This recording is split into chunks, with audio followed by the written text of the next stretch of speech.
Well, hello there, and welcome to Digital Storytelling, EL231 at Seton Hill University. I'm Dennis Jers, and it's nice to meet you.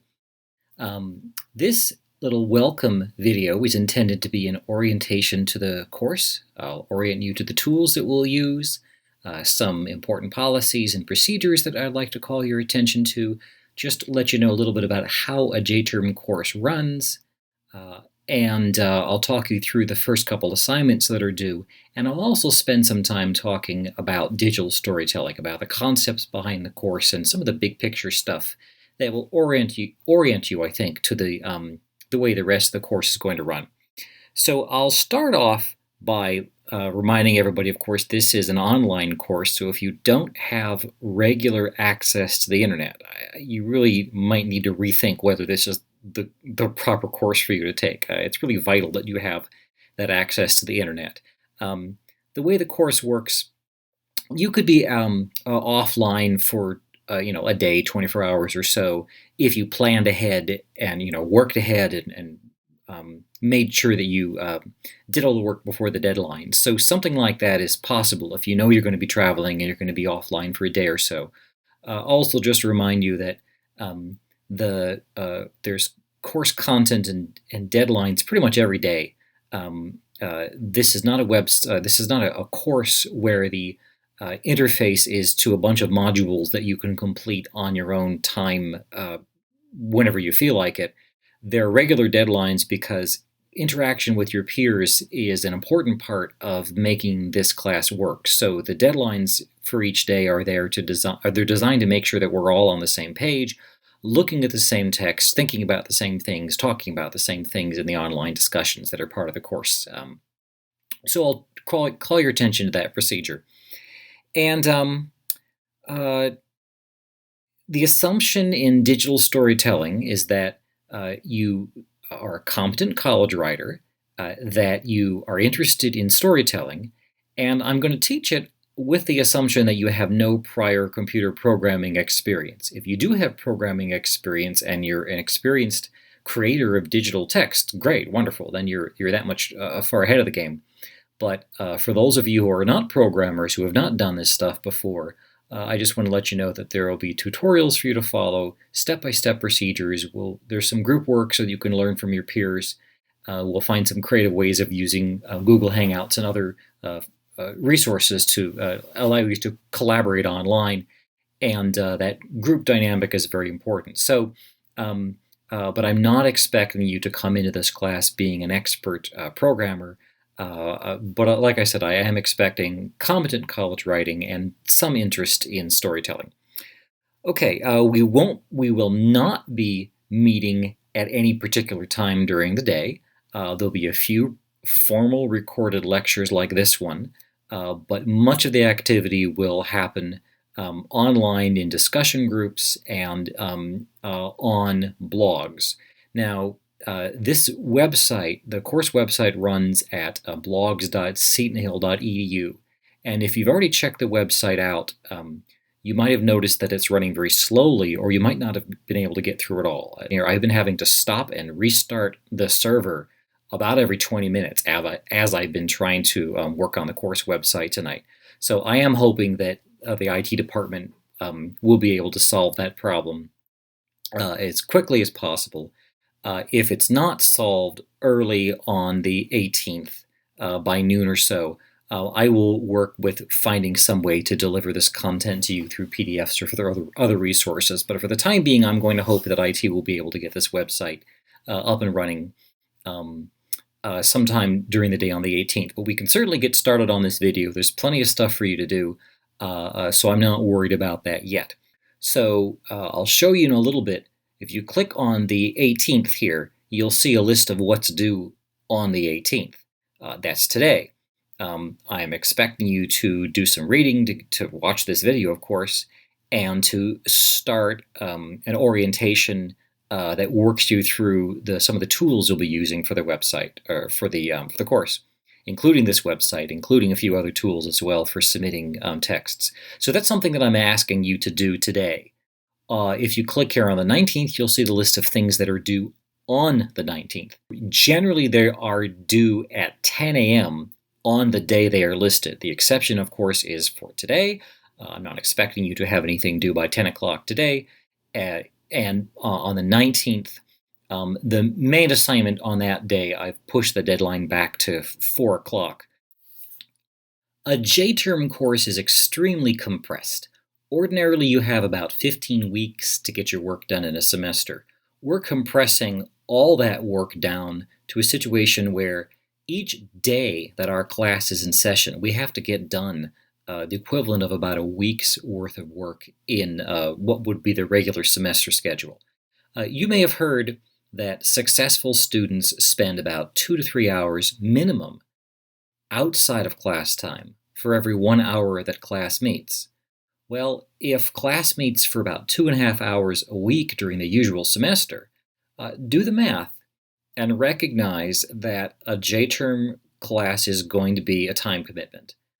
I am committed to making this my full-time job. I'm really not trying to do anything else other than teach this class from the hours of 9-ish to 6-ish during the days that class is in session, and I'm sure I will spend more time than that evenings and weekends marking papers and answering emails and all that kind of stuff like that. So I'm just letting you know that a JTerm class is a time commitment, and be thinking about whether you can invest the time necessary to get the grade that you want to get out of this class. Recognize there's a what you put into it and what you get out of it are very closely connected.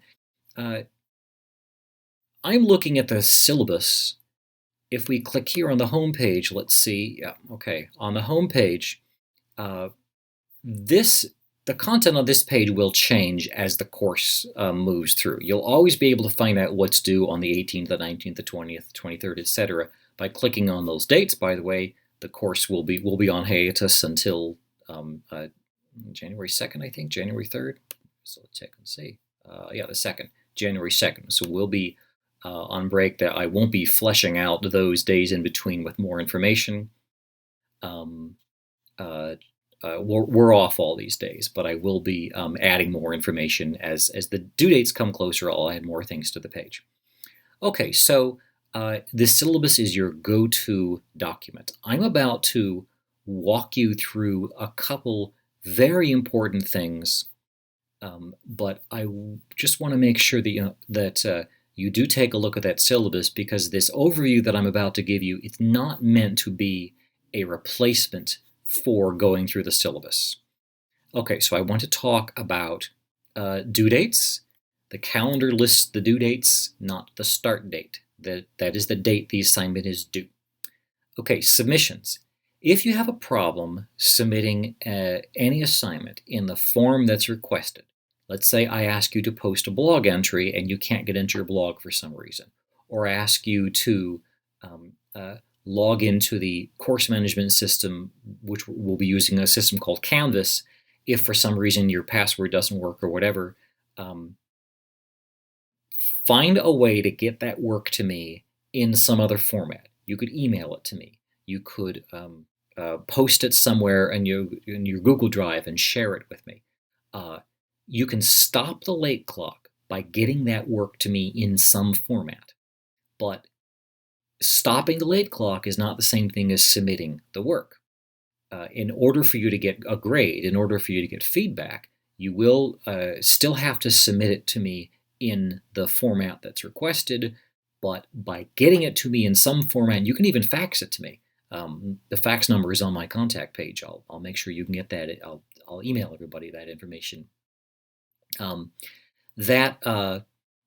you have a problem submitting in some format, that might work too. So the point is, don't panic if you cannot submit something in a particular requested or required format, but do make sure that the work gets to me so I know you've done it on time, and then follow up as soon as you can with posting it on your blog or uploading it turnitin.com or whatever format that I'm requesting it for. Make sure you follow through there. Okay. If you miss a deadline, I will accept late work until 9 a.m. the day after the assignment is due. At 9 a.m., after the day after an assignment is due, I'll report a 0 for all missing work, and I'll close out that assignment. Now, if you're in the hospital in traction, or you are, you have a major medical emergency, of course I will be flexible, but do understand that is the procedure that I will follow, unless you present me with an emergency situation, and the syllabus explains what I mean by that. Okay, blogs.setonhill.edu at the moment seems to be under a hacker attack. It's very, very slow. So the work that I'm asking you to do on blogs.setonhill.edu, that may cause you some difficulty, some frustration. Believe me, I'm not happy about it either, but we'll do what we can, and I'll follow up as soon as I can. And then a reminder, this quick overview that I just gave you of a couple important points from the syllabus, that is not a substitute for actually reading the syllabus. I do want you to look at that syllabus and be aware of what's there and consult it on a regular basis. Okay, so, and you can find the syllabus up here clicking on the syllabus tab. Alrighty. So, now I want to take you to what is the title of the course is Digital Storytelling. So I want to go through what I mean by digital, what I mean by story, and what I mean by telling, and how that works into the structure of the course. I'm going to start by defining storytelling, and I'm going to borrow the National Storytelling Network's definition. The National Storytelling Network says storytelling is the interactive art of using words and actions to reveal the elements and images of a story while encouraging the listener's imagination. And those 5 things: interactive, using words, presenting a story, using imagination, and what did I miss one? Gestures, actions and gestures. Those 5 elements are explained in more detail here on this website. I'm not going to go through those details myself right now, but what I wanted to do basically is emphasize how storytelling is an interactive process. It's different from sitting passively while somebody recites at you. It's interactive. The storyteller responds to the audience, and the interaction between the teller and the audience creates something that the teller talking in front of an empty room would not be able to create. Digital, in the engineering world, has a specific engineering reference in terms of how a signal is processed and stored. And I'll just use a kind of very brief analogy, but an example. Digital, the word digital, actually, digit, comes from fingers and toes. It's how we used to count before people invented apps and came up with much better ways of counting, or more efficient ways of counting. And so this is an analog clock. It's got hands, and if this were powered, if the battery weren't dead, the second hand would be moving, and if you watch it very carefully, you'd see the minute hand moving, and the hour hand almost never would actually be pointing at the actual hours. Now, the clock in my car does not display the seconds. This clock would display the seconds with this sweeping motion of a dial. This physical motion of the second hand through space is analogous to an analog. It's got a one-to-one physical relationship with the passing of time. Whereas the clock that displays the time in my car doesn't show the seconds at all. If it's 8:03 and 10 seconds, the clock reading still says 8:03. If it's 8:03 and 45 seconds, my clock reading still reads 8:03. The way the clock in my car is set, the display, well, the clock keeps track of seconds, but the display only displays minutes. So the clock would not change until the minute changes.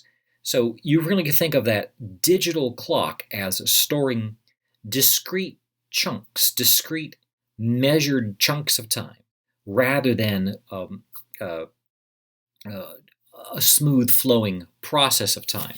Similarly, a thermometer, a mercury thermometer that tells the temperature by the amount by which a little a little couple drops of metal expand and contract because of the temperature in the outside environment.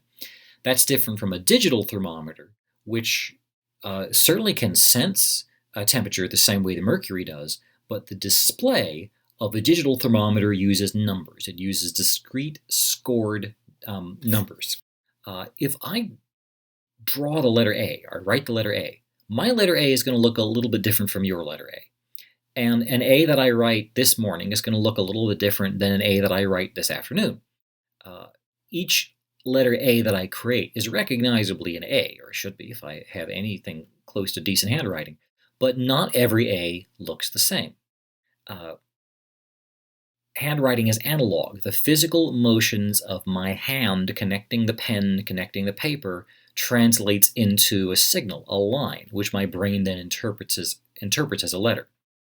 A typewriter, on the other hand, has standardized keys. If I want an A in a typewriter, there's one key that I push and I get an A. The A that I get when I type that key over and over again is very similar to the A that you would get if you push that same button. A typewriter is a step away from the analog world, closer to the digital world. It's not purely digital. It's still involving a physical process, but the definition or the quality of being an A, the character A, the letter A, is discrete, measurable. There's a particular, if I push this key, I get an A. If I push the key next to it, I don't get something that's kind of an A and kind of the letter S. There's nothing in between A and S that I can push to get a letter that's kind of an A and kind of an S. I either get an A or an S. In the digital world, things are made up of discretely measurable, configurable, swappable, discrete values, whereas in the analog world, it's a blur. Human emotions, facial expressions, tone of our voice, all these things are analog because humans live so much of our lives on this sliding kind of a messy scale, whereas computers think in terms of binaries, yes or no, on or off, 1 or 0, right or wrong, true and false. And this sort of, the way in storytelling this works, or this maps out, your list of your favorite stories or your favorite poems is going to be different from my list. Your list of what counts as a poem, the characteristics that you look for, may not match completely what my list of characteristics of a poem are. And what you think makes a good poem won't necessarily match what I think makes a good poem. But if I write a computer program and I give it to you, and you have a computer that's pretty much by the same design, when you run my computer program, you should get the same results that I get. So we're going to have to deal with a little bit of struggle in this class with getting creative ideas, filtering them through programming so that we can take advantage of the configurability, the swappability, the measurability, the discrete values, the chunks of data, the chunks of choices that you can present in an interactive story, and mapping them with the fuzzy human analog style of what is beautiful, what is true, what's effective in storytelling, and the technical black or white programmatic, procedural orientation of figuring out, if I do this, then that happens. If I push this button, if my character makes this choice, if the interactor is not fast enough. These sorts of choices that affect a story are what I'm really thinking of as digital storytelling, an interactive component that involves the computer to tell a story that may be different on different tellings, different experiences, where the text of the story or the user experience can change based on the input from the user. Again, going back to that early definition of storytelling as something that is interaction, something that's created between the one who's telling the tale and the one who's receiving it. This is a writing course, and you may have, if you've ever taken a creative writing course before, or if you've taken any kind of writing course before, you may have heard the advice, show, don't tell. Okay, this is an example of telling, okay? In the advice, show, don't tell, this is the telling that you're not supposed to do. I like many different kinds of sports, from skiing to rock climbing, but when it comes right down to it, I would have to say that ping pong is my favorite sport. This author is telling me that he or she likes ping pong. The rest of the paragraph might go on to express the writer's feelings, listing these various things the writer likes about ping pong. But so what? This person is telling me I like ping pong. Well, if you think that ping pong is boring, you've already made up your mind that ping pong is boring. Reading why somebody else loves ping pong is not really going to be all that persuasive. You think, okay, that's fine, so you like it. This author, who's thinking of this writing opportunity as an excuse to express his or her own opinions, is missing the idea or the potential of using writing to generate a feeling in the reader, rather than simply recording, I feel this way. A better example of showing would present the reader with images, ideas, and specifics, and would invite the reader to have an emotional reaction. This is an example, a revision that goes a little bit more in the direction of showing, but it's still telling. Ping pong is a really interesting sport. Rather than actually giving me a detail that makes me interested in ping pong, this line simply announces ping pong is interesting.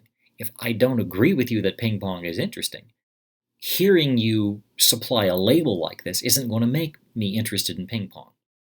Casual players may find it relaxing, but to get really good, you need manual dexterity, agility, and endurance. Okay, so we've got a list.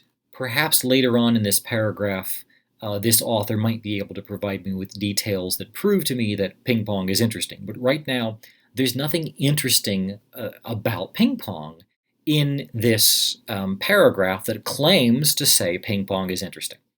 So rather than telling me ping pong is interesting, how about getting me interested in ping pong? He's drenched in sweat, his knuckles are white, he's on the other side of the ping pong table, and I'm about to bring him down. Okay, you may still think ping pong is boring, but at least in this example, I've shown you that in this situation, in this context, there are two people who are so into ping pong, maybe there's more to it than I thought there was. So this is an example of showing. This is using emotions, it's using well-chosen words, and it's using some specific details that the author can follow up on a little bit later. Lest I leave you with the impression that I'm telling you you should always show and never tell, first of all, I want to say even poets sometimes need to tell. Sometimes it's very effective to tell. And when you write, once you understand the difference between telling and showing, you should strategically tell or show when the occasion calls for it, rather than defaulting to one or the other without knowing that you have the choice. So there's a handout on showing and telling that I'm asking you to read as for an upcoming exercise. So I'm not going to go into a whole lot more detail about showing and telling now, but I do want to use that brief overview that I just gave you as the foundation for my next point. I want to introduce this concept of making, and here's how I'll do it. As a fiction writer, my job is to create an experience that will absorb my readers, sweeping them along in my narrative, taking over their senses, and inviting their imagination to engage with my words. My job as a storyteller, not as a fiction author, but as a storyteller, is to create an interactive experience. If I write a story of Little Red Riding Hood, it would be telling, plain, dry telling to say, Red got lost in the forest and got nervous and didn't know whether she was coming or going. Okay? I'm just announcing how Red feels. She got lost in the forest, she got nervous and didn't know whether she was coming or going. I'm just telling you that she's nervous. A revision that tries to show that, I might show Red thinking about something as she spies a flower off the path. She remembers her mother's words, don't go off the path. She looks at the flower, she looks at the path, she looks nervously behind her shoulder, and then with a determined expression on her face, she marches to the flower and picks it up. As she's turning to go back to the path, she spies another flower a little farther on, and quickly she runs to that one, picks it. 3 or 4 times later, she's chased more and more beautiful flowers farther off into the woods. She turns around and realizes that all the landmarks that could get her back to the path were the flowers that she's just picked. Uh-oh. Okay. I've entered into Red's thoughts a little bit. I've brought in a flashback. I brought in some elements of scenery. I didn't just announce Red got lost, Red was feeling confused. I slowed down and I described some things that were going on in Red's head. That's more showing. Now, if I want to take that a step further, and I want to do this with an interactive digital story, instead of showing you that Red gets lost and confused, I might instead try to confuse you. Okay? I might make a change to a hypertext story where previously you've just been clicking next to the bottom of the screen. Then you might have a choice. Red could go off the path, or she could go on to her grandmother's house, or she could give up and say, Mom was right, I'm too young to go out by myself, I want my mother to come with me. The story could branch off into different paths there. And in order to express to the reader that once Red leaves the forest path and is lost, I might do something like change the color of the text so that it's harder to read. I might change the color of hyperlinks so that hyperlinks no longer stand out and you have to hunt to find the word to click on to make the story advance. I might break the go back button. I might have some code in my web page that when you click the go back button, it says you can't do that. So I can't experiment and then hit the go back button and undo my experimentation. That would be annoying, but if my goal were to disorient and frustrate the reader, I might choose to do some of these textual tricks to generate in the reader the feeling of frustration and disorientation and confusion that my character Red is feeling. So that's the difference between telling, showing, and what I'm calling here making, or making the reader do something. Having the reader or the interactor or the player, however you want to call it, somebody's actions when interacting with your text, whatever that text is, whether it's a game, whether it's a series of web pages, whether it's something else, doing something to the reader that generates in the reader, the player, the interactor, the kind of emotions, the kind of feelings that you want your characters to be experiencing. I become Red, lost in the forest, if I'm lost in your hypertext. Now, the problem with this is if you really, really, really get me lost in that hypertext, I may give up. I may find that the frustration of being lost is not worth the aesthetic storytelling value of your story. And that is actually a very common experience with hypertext literature. Let's talk about what actually you're supposed to do for this first assignment. Okay, you're watching this video now, that's a great step. Here, if you click on the 18th, you'll go to a list of activities for this particular day. When I click on that, well, what we see is this date right here indicates these are all the things that are due on this particular day. We got our welcome. Here, after I posted the video, I'll add the video here on this page, so you would see the video on this page. But when we go down here, we see on this activity, This is the tools walkthrough. I'm asking you to sample Canvas. I want you to log in, and there are two brief activities there. One is called a skills inventory. That's under the assignments tab in Canvas. Another is called a peer introductions activity, and that's under discussions.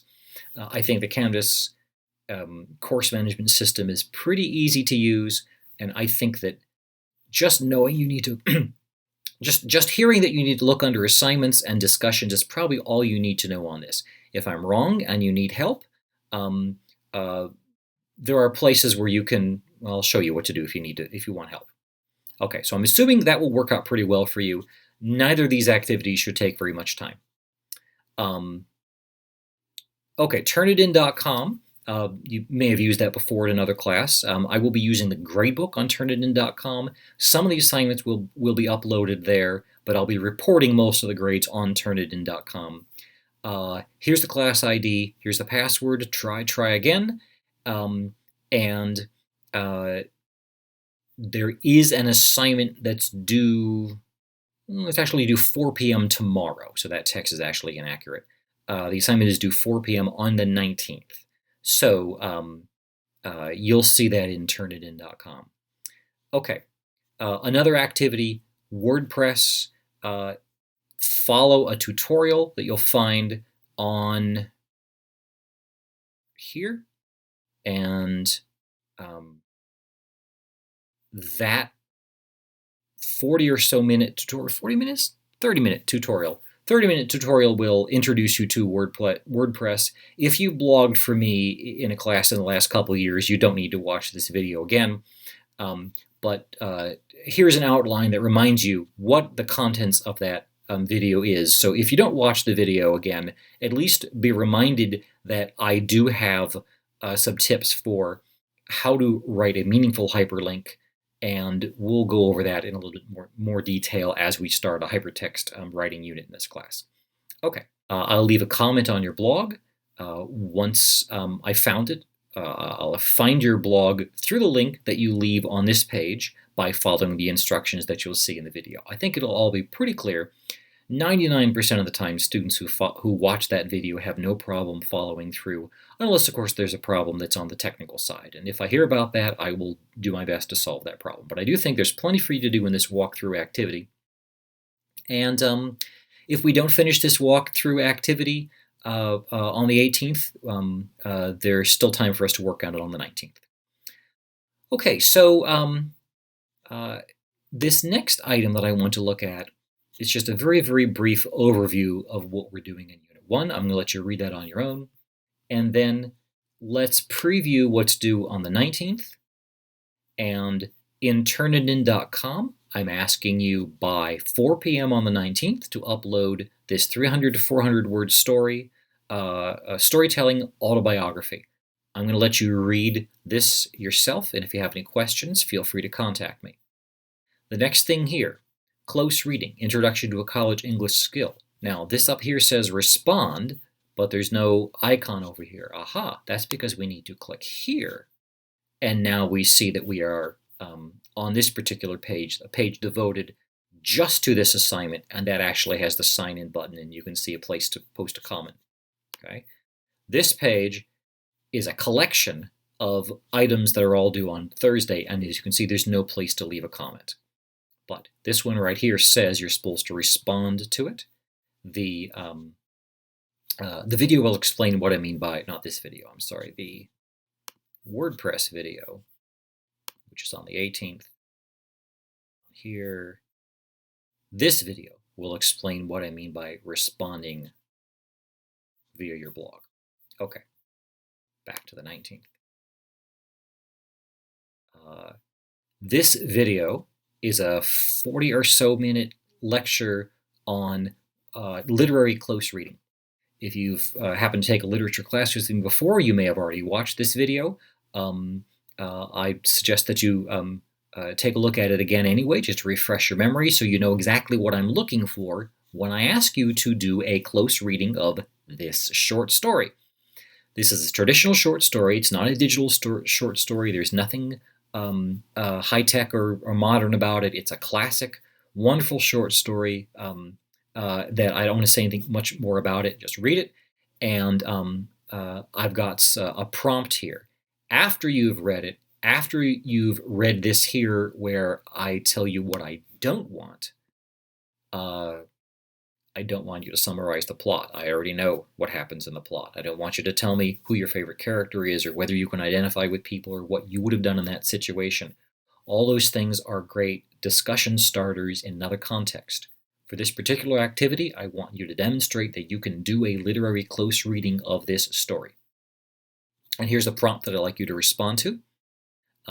Use that login blog me button to find the way to make that next step.